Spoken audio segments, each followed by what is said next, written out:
Holy shit, you guys. I already know what I'm going to title this episode, and it's going to be something along the lines of, I blew up my life and this is what I learned. Because if I'm being honest, that's exactly what I did. We're going to run it back, but there's a lot of things I need to say before we run it back. I hope you are somewhere comfortable, or maybe you're in the car, maybe you are listening to this and you're about to exit because you can't handle the sound of my own voice, which is totally fine. I'll go fuck myself. But I hope you're comfy and you're ready for what this episode is about to entail, because she's gonna be a mouthful. That's what she said.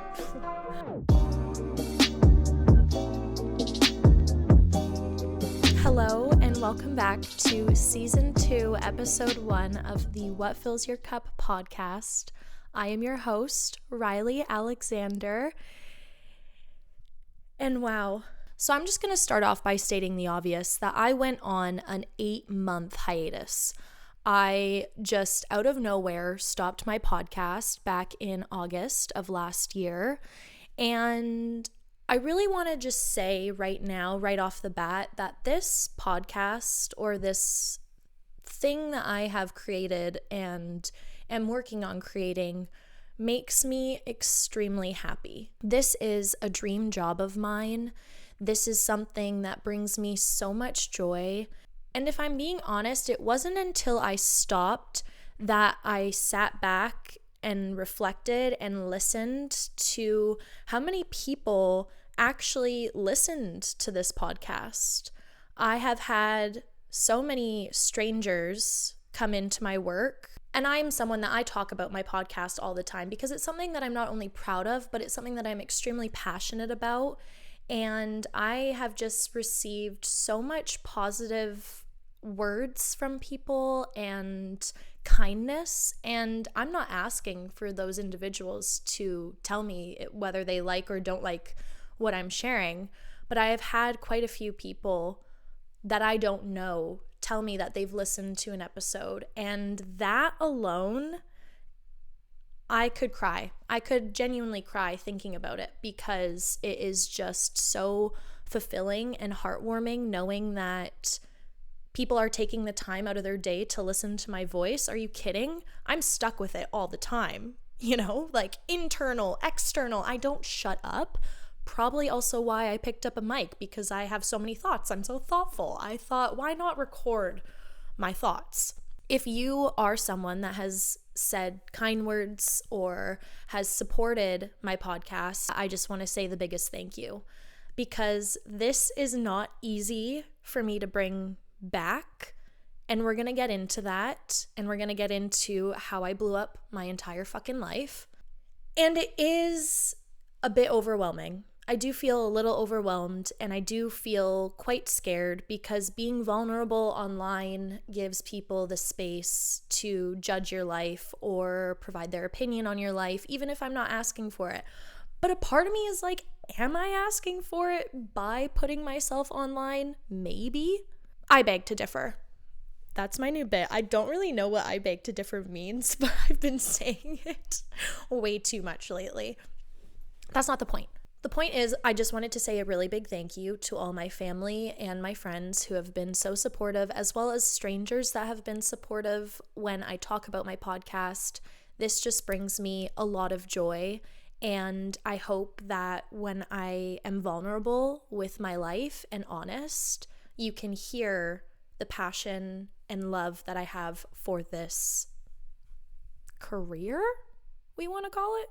I'm not making any money. This is like full-blown raw dog in this shit, $0 income. I've invested a shitload of money into this, but we all start somewhere. Now let's dive into why I went on a hiatus. I started my podcast in December of 2024. Yes, because we are in 2026 now. And during that time of my life, I was in a relationship. And it was the most beautiful, amazing, positive relationship that I have ever been in my entire life. That individual that I was with was extremely supportive of this podcast. He helped me start it from nothing to where it was all last year, provided me with tools, equipment, positivity, kindness, everything you could ever imagine in how a partner should support your dreams. That is what I had. And a part of me feels that I had attached my podcast to my ex-boyfriend because we are no longer together. That relationship ended because a part of me feels like I self-sabotage. And that's something that I've been really working on through therapy the past 5 months. That's something that I don't identify as, because I would never sit there and be like, oh, on a first date, hey, I'm Riley and I love to self-sabotage. But it is something that I had to sit back and reflect on, because a part of me feels that not only did I self-sabotage my relationship, but I also self-sabotaged my podcast. I moved out alone for the first time in my entire life. I got a new job that I absolutely love and has brought me so joy. And I also am just figuring my shit out. I'm 26 years old. I have no idea what I want to do with my life, but I can also sit back and be okay with that because I am only 26. I am not 50 sitting there thinking, what the fuck do I do now? You know? Kind of circling back with the self-sabotage and kind of everything that went on in August or September, it just kind of all blew up in my face, if I'm being honest. I felt like I failed a lot of people when I left that relationship. I felt like I was a bad person. I felt like I wasn't good enough for anyone ever, that no one would want to be with me, that no one would want to date me or love me again. And that makes me sad to think about, because now I can sit back and think that that's not true. And obviously that was through a lot of work of learning to love myself again, learning what makes Riley happy, what fills my own cup. Right now it's 3 cups of coffee, but things that bring me joy on an everyday basis, I needed to learn, because a lot of my life was put on someone else, and that gave me a lot of anxiety. And instead of working through it, I removed myself completely from the equation. Like I said, I moved, I quit my job, I found a new job, I have completely grown my friend group and circle in the most beautiful way. But I had to sit alone for a sec and reflect and be like, okay, Rye, what's going on here? Let's figure this out, because these patterns aren't good. And that's what it was. It was a pattern. When I get really close to people, I remove myself from situations where I feel that things are getting too close or vulnerable, or I just get scared that people are going to leave me, if I'm being honest. As someone that loves love, I love love. I am such a lover, and I love that part of myself. It's hard when you love other people so much, but you hate yourself. And I don't want to cry in the first episode back, but from August to mid-December, I would say I was in a really dark place. And I'm really grateful for the tools that I've been using my whole life, basically. I've been going to my therapist since I was 17 years old, which I have talked about on my podcast before. She has helped me so much, and I'm so grateful that I have her to uplift me and guide me. But it's really hard when you express love all the time and try to be joy and happy and a positive person for other people, but then you come home alone at night and you just hate the person you see in the mirror. But at the same time, I can sit here now as Rye, and we're in February now, and I can say I'm really fucking happy. Like, yes, that time of my life sucked, and I was not Riley. I felt like I was just constantly putting on a mask, especially at work where I'm extremely social. I'm a bartender, so I'm talking to people for 8 hours and then coming home and just feeling absolutely gassed. I can sit here now and say that the past few months, January and the first part of February, end of December, I feel as though I got my spark back. And we're going to talk about some of the tools that I used and have used to get my spark back because, like I said, shit hit the fucking fan there for a minute. But there's just some context of why I stopped doing something I love, why things were really hard, and yeah, it does, like, breakups suck. It doesn't matter if you do the breaking up. It doesn't matter if you get dumped. Like, no matter what, breakups suck. I would actually pay someone to break up with someone for me because that was one of the worst things ever. It was awful. It was so traumatic. Like, I lived with this person. I was with them every single day for 2.5 years, and then now we're strangers. I have tried to wrap my head around that, but I am still working on that. It really sucks no matter what level of a relationship that you are in, whether it's a situationship, whether it's a long-term relationship, whether it's a friendship, and communication just stops. That fucking sucks. There's a void there. And healing that void is something that I had to learn and am continuously learning as my life is going, because the world doesn't stop. The world doesn't stop when shit blows up, let me tell you that. I can tell you that for free. You know, there are times where I sit back and I think, you know, I would fuck up a lockdown right now. Like, the world stopped when it was COVID.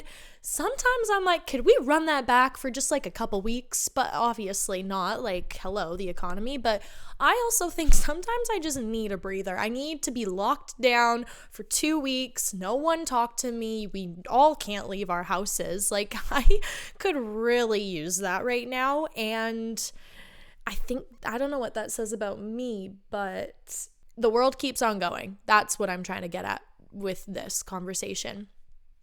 I also want to preface that this is just all my thoughts. I have nothing written down. I'm raw dogging this episode, so bear with me if it's absolutely scatterfucked, but I'm just speaking my mind in the first episode, and that's what I wanted out of this first episode. I just wanted to lay it all out, let you know where Rye is at, and maybe this will resonate with someone. I hope it resonates with someone, but actually, you know what? I don't wish a breakup upon anyone, or dealing with mental health is just really hard. And I think that's what I'm trying to say in this episode, is that my mental health was an absolute dumpster fire, and pulling yourself out of that dumpster fire, having no firefighters, let alone hot firefighters to do it for you, is really hard. I'm making a joke because I cope with humor, okay? If you don't laugh, you cry, as I've already almost cried multiple times in this episode, but I will say I cope with trauma or difficult situations with humor. And that's just me. Might not work for everyone, but it works for me. If you don't laugh, you cry, like I said. I want to share some of the tools that I used when I was in my dumpster fire.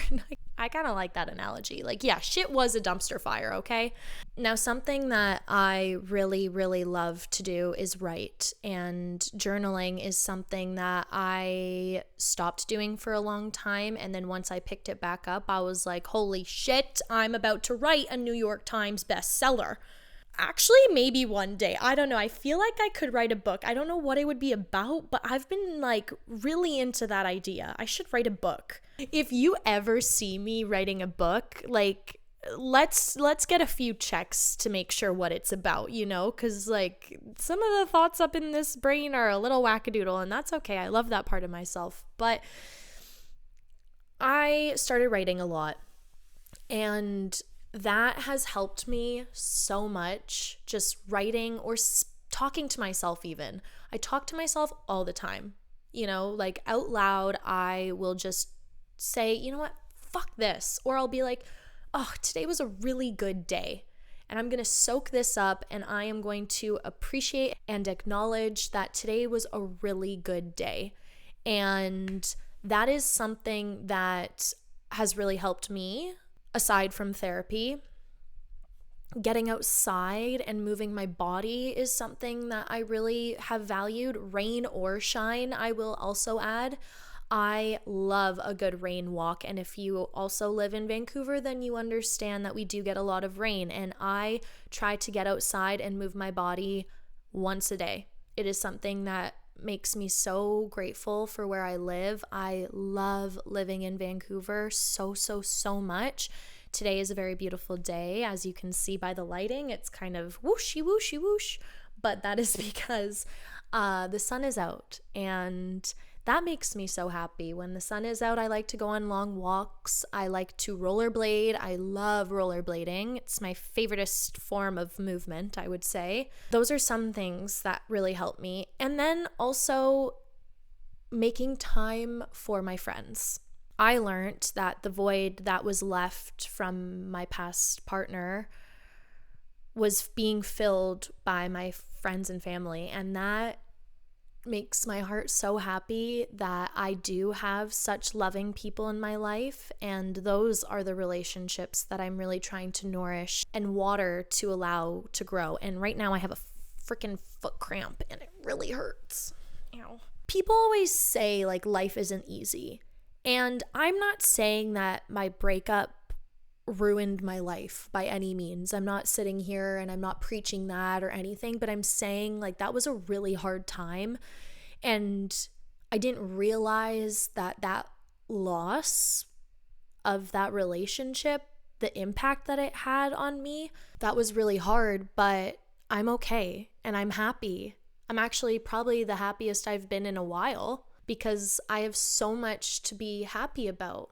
I have a beautiful apartment that makes me so beyond joy. Like, being able to decorate your own space is so fulfilling and fun to be able to express yourself in your home.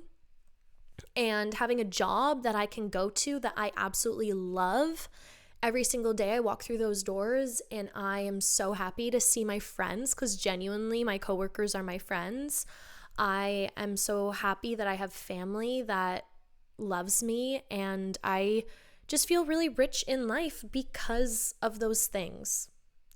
Roof over my head, career I love, family and friends that would do anything for me. I'm good. I don't need anything else because those three are overflowing my cup, as one would say with a podcast titled What Fills Your Cup. I do want to say I was really nervous to come back with another episode because, as I mentioned, this podcast was really tied to my last relationship, and that relationship ended, so I felt really lost. And I still feel a little lost. I'm growing up. I'm 26 years old. I'm still young and have so much life ahead of me, which makes me really excited. I just wanted this episode to kind of shine light on the ups and downs that life brings. I also wanted this to be a really chill episode. It's not chill because I feel like I was so vulnerable and honest, and it's kind of scary at times to be honest and vulnerable online, but I also know that breakups happen to a lot of people every day. And if you were to take anything from this episode, I would just like to remind you that leaning on your friends and family during times of need is not something that you should ever be ashamed of or embarrassed about, because I did feel that shame and embarrassment when that event transpired, and I can sit here now and think, what the fuck? Like, why did you think that? With the help of therapy, getting outside, writing, those are all tools that really helped me. And I'm not sitting here saying that's what you need to do to heal yourself. I'm just saying that it is something that really assisted me in working every day to become the best version of myself, so that when I do meet the love of my life, I will not self-sabotage. What I'm trying to do is lead more with vulnerability and shared experiences and honesty and love. And I think that's what I'm going into season 2 with, is I want to talk openly and freely, and I just hope I can make someone smile. That is what fills my cup. And that is what season 2 is going to be about. It's going to be very different to season 1, and I'm really looking forward to that difference. And I'm excited to be able to just sit down maybe once a week, once every other week. I'm not going to be putting a lot of pressure on myself when it comes to my podcast.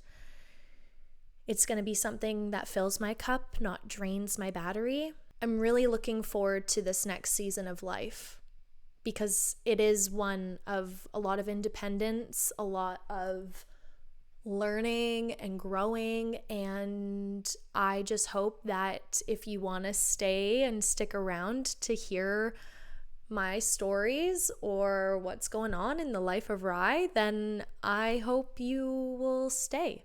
I feel as though this episode was up, down, side, left, right, to the left, but I will say I just wanted to lay it all out in episode 1 of season 2 and just be honest and vulnerable of where I was, how I was feeling, what I did, what I didn't do. Overall, I am very excited for this next season of the What Fills Your Cup podcast. I hope you are as well. I hope that this episode gave a little bit of insight on kind of everything that was going on. I am the happiest peach in the patch when I am recording my podcast. So I really just wanted to say the biggest thank you to everyone that has been so supportive and kind, because without your kindness and support, I have no idea where I would be. So with all that being said, do not forget to follow the What Fills Your Cup podcast on Instagram, YouTube, Spotify, or Apple Podcasts, wherever you want to listen to me or see updates from me. I hope you all have a wonderful morning, evening, night, breakfast, lunch, or dinner. And if you haven't heard it today, I love you. And do not forget to tell someone you love them, because you never know who needs it a little extra. Thank you so much for listening to another episode, and I will see you all very soon for episode 2 of season 2. Bye, you guys.